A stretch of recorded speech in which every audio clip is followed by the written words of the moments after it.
I'm driving in a small town. I'm gonna see how far I make it down the road.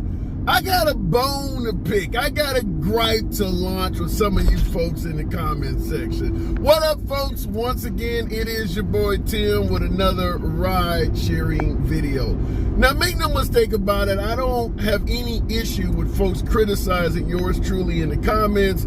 If you think I'm full of shit, I invite you to do just that. I'll never accuse you of trolling, block your comments, or ban you in any way. So understand, free speech always reigns supreme in my comment section. Nevertheless, we did a video yesterday about a town doing what they could for rideshare drivers and trying to implement a minimum wage, Minneapolis, Minnesota, $1.40 per mile, 51 cents per minute when you're waiting for passengers.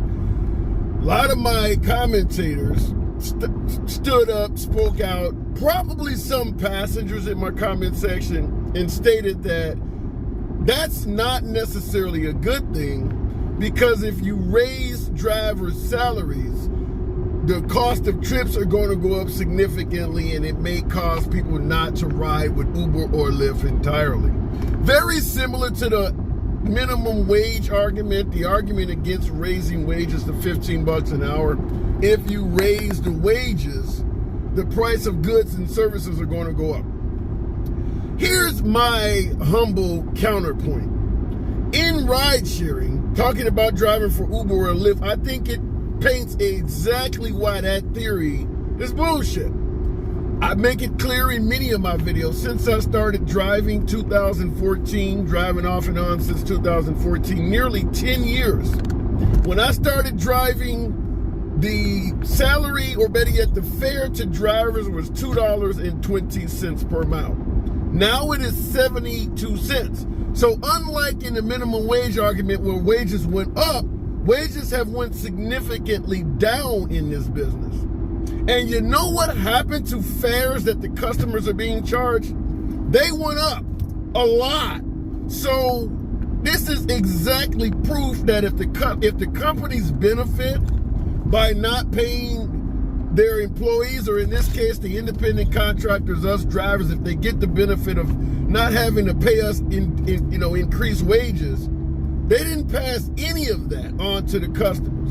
In fact, the current fare to get in an Uber or get in a Lyft, some are suggesting in many markets is comparable to what you would pay in the taxi business. When we first started driving, you could get in an Uber for about a third of what it costs to ride a taxi.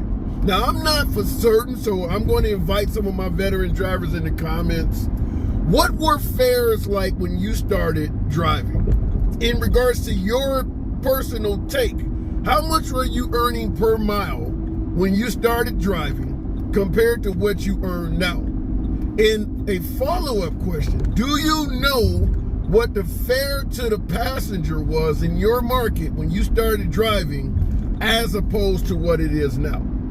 I would submit to you that both the customer and the driver have been getting screwed over.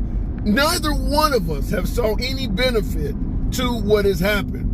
Driver salaries are now about a fourth, about 25% of what they were when ride sharing began. And the passengers are paying more than double what they used to pay when ride sharing began. Very similar to the minimum wage argument, like I stated before. Minimum wage has been kept stagnant 15, 20 years, and folks have been finding a way to charge more for shit anyway. Understand, we live in a market of capitalism. Capitalism is not about doing what's best for any damn body. It's about making money. So the notion that we should not demand a minimum wage or a higher salary as drivers because it's going to cost, it's going to lead to every damn thing going up in price. They're doing that anyway. They've been doing that anyway. Fares have been constantly going up. And there is no excuse, because in most markets, drivers' salaries have been constantly going down. I would also point out that Uber and Lyft have shown, based on their business model, that they do not mean any good to anyone. Whether it's putting drivers behind the wheel that are felons, passengers in your vehicle without having to use names, stealing tips, lowering base fares, doing surge pricing. Everything about their business model shows they're not going to do right by drivers or customers no matter what the hell is going on with the fares or the driver take. So I don't know where else to go with it, but I wanted to bring this to you. Maybe I'm seeing it wrong. My veteran drivers in the comments. Do you believe that the customer is going to benefit by paying you as a driver less? Do you believe that if Uber and Lyft are allowed to continue reducing your salaries, they're going to be kind enough to pass that on to the passengers in the form of cheaper trips? If so, I'd like to see what evidence you have to present. I don't know any market where the passengers are bragging about how cheap the trips have become. Everybody is suggesting the fares for trips are going up, while drivers are also suggesting the payout to the drivers is going down. So, just to wrap up the video, I'll say this. Don't ever let an employer, or in this case, an independent contractor, give you a legitimate reason why you should accept less as take home. That makes no damn sense. But let me know in the comments, as I'm sure you always will do, and I do appreciate the participation, you guys clicking like and all of that good shit. Let me know where I'm getting it wrong. It's your boy Tim. Subscribe to the channel. Click the like button. See you in the next video.